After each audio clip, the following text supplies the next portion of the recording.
Obviously, I forgot the word. The word is live. Hello and welcome to another session of Streaming School. We're joined by the wonderful Nisha Jen, as always, and Mr. Gary Orbin. How are you, Gary? Good morning to you. Yeah, I'm fine, thank you. I'm very well. I'm very excited about leading this next session, and I hope that everyone at home is well also. Yeah, wonderful, buddy, wonderful. Do you have, so at the moment we've transferred over to you and we're not seeing you coming through.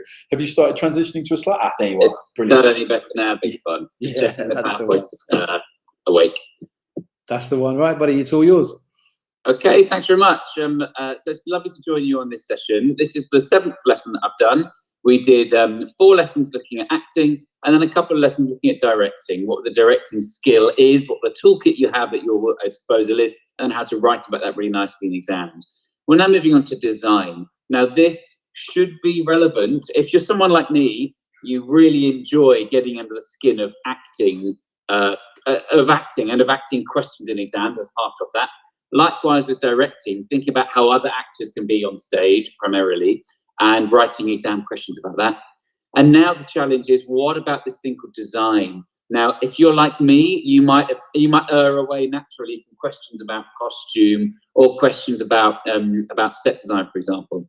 You might be the person who always picks the acting question over the set design question when you're able to choose between the two. But actually now, from what I've seen of exam papers, certainly on EduCast, but I think also on others, EdExcel, AQA, you don't have that luxury anymore. They force you, they want drama assessment to be broad. They want you to be able to know about acting, directing, and design. So they will force you to answer some questions about it. And it could be that the year that you do your exam, it's the big 40 marker or the big 20 marker happens to be on an element of design. So what I'm saying is you need to be well versed, you need to be confident with a range of design elements. Can I just have a thumbs up or a yes, lower, that you can hear me just fine? Yeah, everything's coming through great, buddy. Good. Wonderful, thanks very much. So I'm going to share my screen in just a moment. I'll present my screen and take you through some slides that are really focusing on design. In fact, I'll just say it a moment before I do. And the focus in today's lesson will be an introduction to thinking about what theatre design is, and then a bit of a focus on theatre lighting, on lighting design for a stage, and what should be in your vocabulary, what decisions can you make with regards to light, and then beginning to think about how you write about that. But really, we can save a bit more of that for the next lesson. So I shall present my screen. We'll be with us in just a moment. And yeah, I want you, while we're waiting, just to be thinking about design. What are the, I've chosen 6. What are your design elements in theatre? What's in your designer's toolkit? Okay.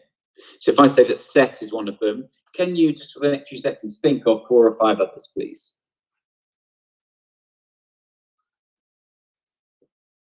Okay, so lesson 7, the designer's toolkit. So a couple of quotes here on what theatre design is. The first one from BBC Bite Size: the design of the set, lighting, music, sound and costumes, and the way digital technology is used all contribute to the audience's experience. There are a range of roles within theatre design. So theatre design, you're very unlikely, I think, I've never seen it, you getting a question in an exam, as a designer, tell me blah, blah, blah. It will pretty much specify 1 or 2 as a set designer, or in terms of costume and makeup. So it will specify what design element you need to focus on, but it's important that you are able to ask questions on any of the design elements, really. From theatredesign.org.uk, theatre design or scenography is the design of the space in which a performance takes place. Theatre designers create stage pictures. That is to say, they design the space, costume, and props that you see when you watch a performance. So we talked last week about the role of the director, having overall artistic and creative leadership of the vision of a theatre production. They're in charge, really, of all the creative, they oversee all the creative decisions. A lot of their focus will be on what are the actors doing when, but they also need to make sure that they're communicating with the design team. For example, if a director has chosen that they want to stage their production of Hamlet as taking place during World War I, then clearly there are implications there on sound design, on costume design, on set design. So all those things need to be considered. So it needs to make sense and work. The director and the designers need to work very, very closely together. Okay, so I've got my list here. Again, you could add others, and depending on the type of production, the style in which you're working, the theatre style, there may be others.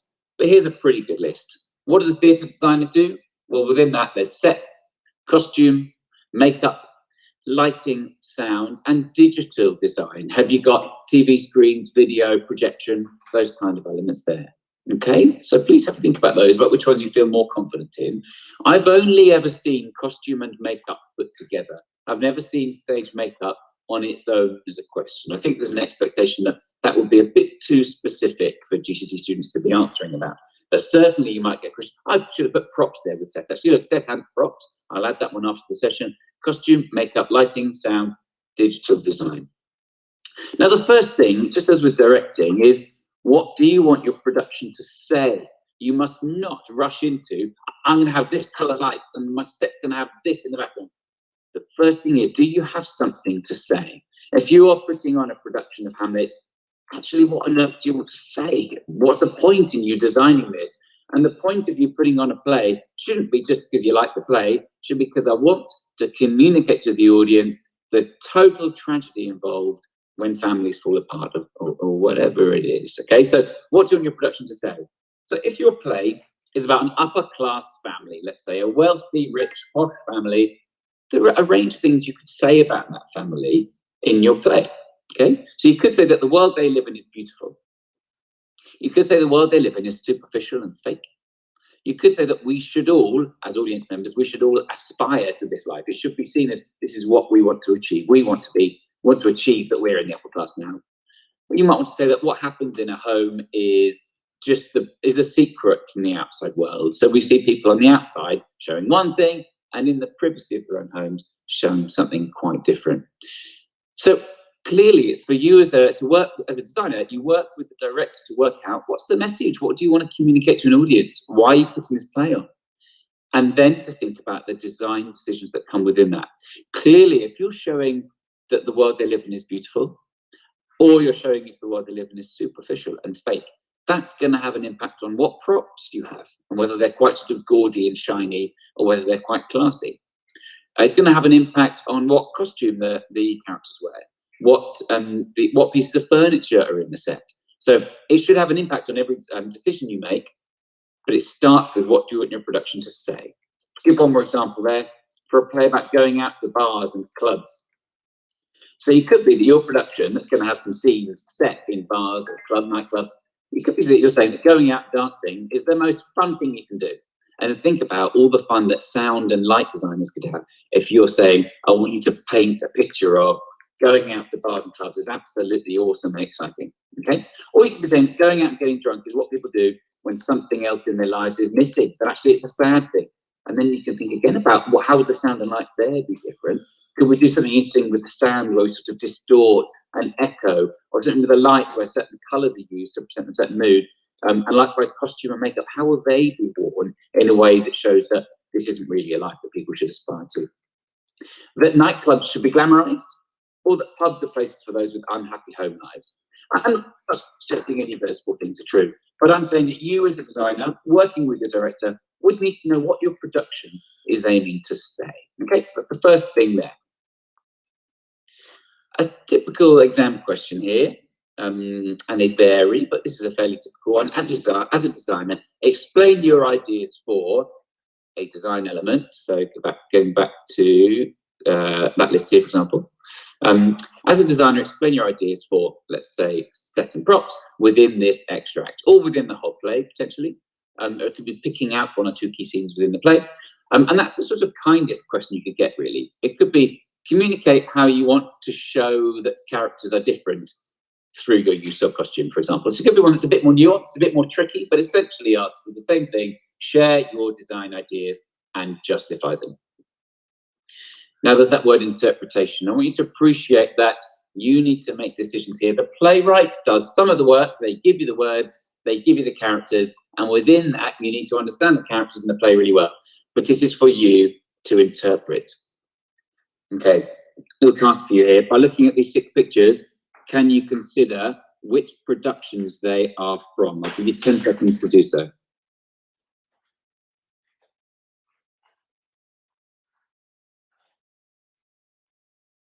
Okay, and the slight trick to my question is, all those are photos of sets from Macbeth. I have to say the top left one, I think, is from a film version, but the others are all stage sets of Macbeth. So if we just look at some of those in particular, so can we just zoom in here? So you'll see that the design was chosen there to create the forest in the background. I suspect that's being projected onto a cyclorama, like a backcloth or a wall, some flats at the back and upstage. So that's how they've created the witches scene there. You see they've chosen not to have 3 witches, I don't think. They look like 8 on the stage, I think, and then some perhaps projected onto the background as well. We choose a different one now. You'll see that lights, this is probably a white cloth up here, that's hung from the rig at the top of the stage, above the stage, and they've lit it with a red light there. And think about what we get when we hear of red and danger and things. You'll see in this one here a very open set. So you've got the front row of the audience. You can just see on the bottom corner here. I think you can see the bottom row of the audience. It's a very probably open, like a studio theatre, very open boundaries between audience and performers. So no strict fourth wall, if that means something to you. Let's undo that and move up here. Get rid of that one.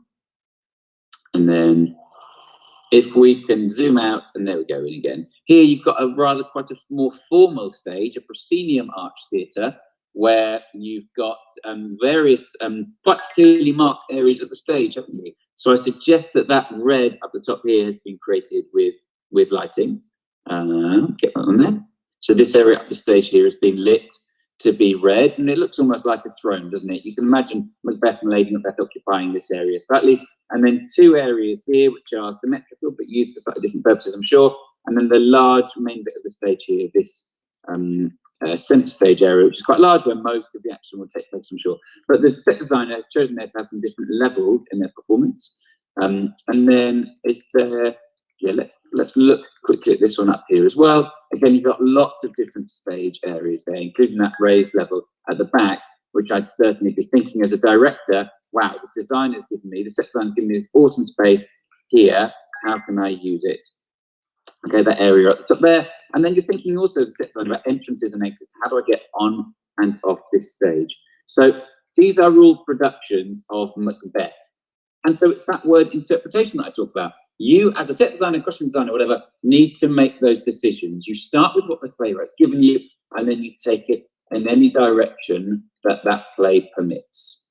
Okay, some characters from Macbeth, the witches, who you'll probably know well. I've chosen Macbeth because most people do know it. If you don't, there are some witches that start the whole play. In Act 1, Scene 1, they are there in a forest. And then in Act 1, Scene 3, they meet Macbeth, and they make some prophecies. They tell him some things that are going to happen in his life. Now, if we think of witches, then this image on the left here is quite a popular sort of image, isn't it? Let me just make it a bit larger for you there, that we see. We've gone with long hair, sort of cobwebby characters, lots of stage makeup there. They've got red dyed clothes, it looks like.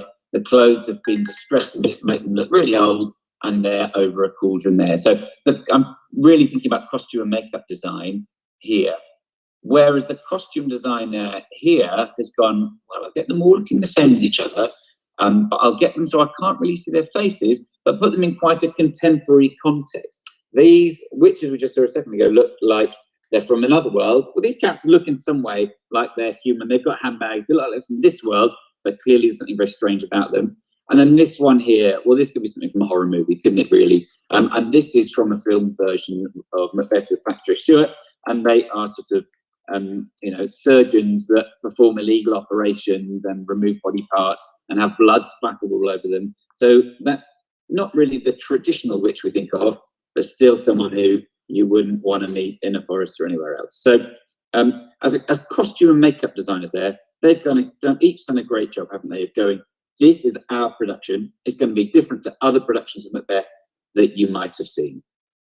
Just briefly to make the same point, really, on a play that I mentioned last week, I think, Hedda Gabler. This is the same set. This is the National Theatre production. You can just see, though, how they make it different for 3 different scenes. And that's really through lighting. So this, I think she's actually celebrating and quite light-footed and happy, fairly sort of happy in this scene. Not this character sitting down, but Hedda, I think, is standing up. And you see there's a real warmth created here. And they have, through the glow of the fire. The fire is not actually creating that light, casting that light across the whole stage. They've got some yellow and orange lights lighting the whole stage to make it look like it's the fire that is lighting up the whole room there, which in reality wouldn't be bright enough to light a whole theatre. That's why they've added their own lights there. And then the same scene here with the sort of more mysterious green as things are not going so well for the character. So light, just to highlight lighting there. And then to show photos from a different production of Hedda Gabler, and you'll see a totally different set design, totally different lighting design, totally different way in which props are laid out. Okay, totally different entrances and exits to the stage, where actually all the actors are sitting, those actors sitting in chairs, they're off stage but visible to the audience all the time. So you've got some wonderful creative decisions that you're able to make as set designer, props designer, lighting, costume, sound, makeup, whatever it is.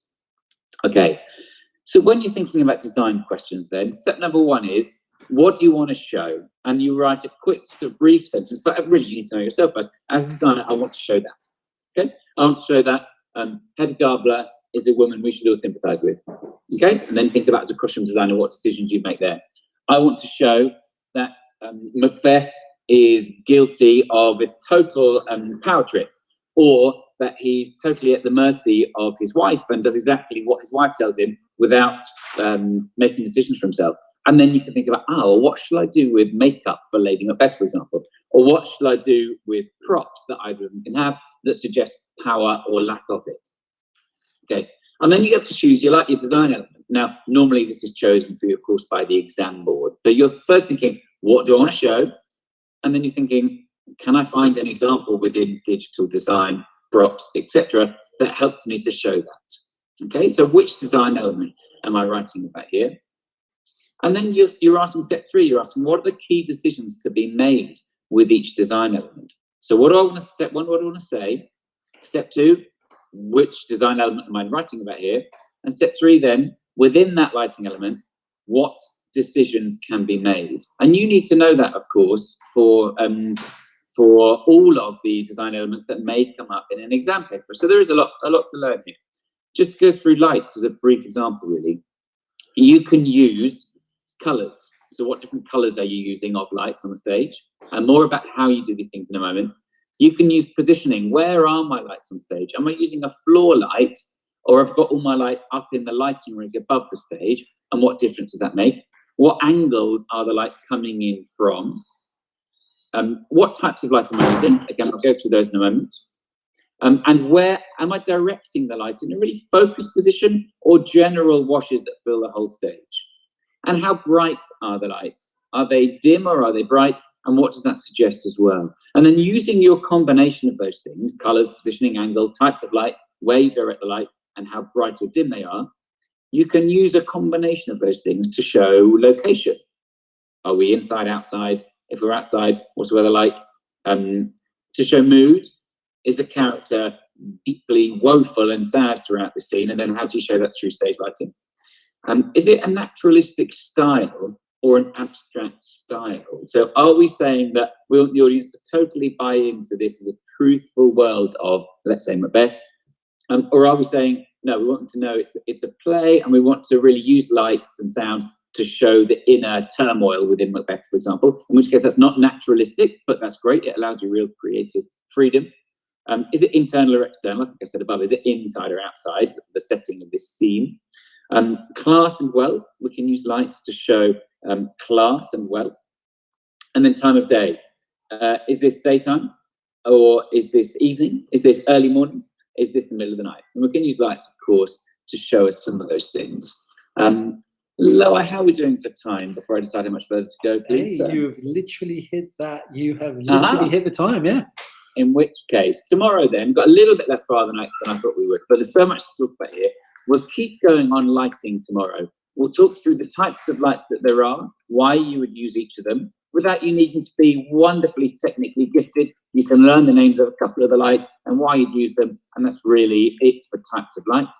We'll look at how you create different colours, different effects that you can use in terms of your lighting, and then we'll look at how would you write a PEE paragraph about design and specifically about lighting. If we've got a bit of time tomorrow, we'll start looking at sound. Sounds like we might not have time with how quickly the sessions go. But if you have made it through to the end of this session, thank you so much. Whether you love technical elements and want to go and do your own research, or whether you are not so much in love with it, but know it needs to come up, then I really hope there's something useful for you in here. We shall cover all these, flick through these, but just to show you the links that I've got on there are really around what working in the theatre as a lighting designer entails. And then one, if you want to get ahead and think about designing sound for theatre as well. And there's an interview with a sound designer there who works in theatre, who talks about her process of really making a sound design, making soundscapes for her production. And a task. You'll see that I made a little table about lighting. It said what the design element was, which is lights. And then I can use, sorry, there you go. I can use, you're thinking about what the lighting things are you can use. So I put about positioning and angle, that type of lights. And then to show, so you're going to mention there what you can show through that. If you are a costume designer, what can you change? I can think about the material they use, for example. And then what can you show by doing that? Well, you can show a character's wealth, for example, and class background. I'll leave you with that. And if you'd like to do a bit of work for the next session, fill in perhaps 1, 2, or 3 of these tables, having your own go. Think about what's the design element, what can I change, and what can I show about a character or about a scene through doing that. I shall briefly link back with you here, stopping the broadcast now and bringing the camera back on. And am I still invisible, Loai? There we are. I think. Yeah. So I hope it's been useful for people watching, and I hope that you can go and look at those links. There's about half an hour's worth of video if you want to watch all of them, and then carry on that task of filling in the table about different design elements. Thanks very much, Loai. Look forward to tomorrow's session. Thank you so much, Gary. Really, really appreciate it. And it's amazing to see. You forget how much people know about different subjects, don't you, Nish? Yeah. And so, yeah, buddy, what does the rest of the day have in store for you? Well, I hear it's going to be a rainy afternoon, but I've been in meetings this morning and have some work to do this afternoon. So my aim is try not to ignore my children too much. I should say they are with my wife. They're not totally on their own. If you hear any of the slamming going on, I apologise for that. That's Gabriel thinking that bringing the Amazon parcels at this time is the right thing to do when obviously it's not during a live stream. And then letting the door slam behind him in his completely irreverent fashion. Yeah, and how old's Gabriel now? He's 4, but he's 4. He's going to be 5 in September. How do you feel about this? One of my friends was telling me recently that there's been some articles of concern about how much of the gap we're going to lose, or how much is going to need to be made up when people are back online when they're back in schools after lockdown. What are your thoughts on that? Well, I know that some young people watching this will be incredibly motivated and care passionately about their learning, and that's why they're watching these videos. And that's why they're taking this opportunity to use what their schools are providing, and to go, actually, what can I do? What live streams are going to be really useful, just like this channel is, I know. So I think for those students, you won't be disadvantaged at all. There'll be a bit of harder working when you get back, just to work out what of the syllabus you've missed out on and need some catch up with. There'll be a bit of that, no doubt. But if you as a student are hardworking and motivated and care about your learning, I wouldn't worry about this missed time.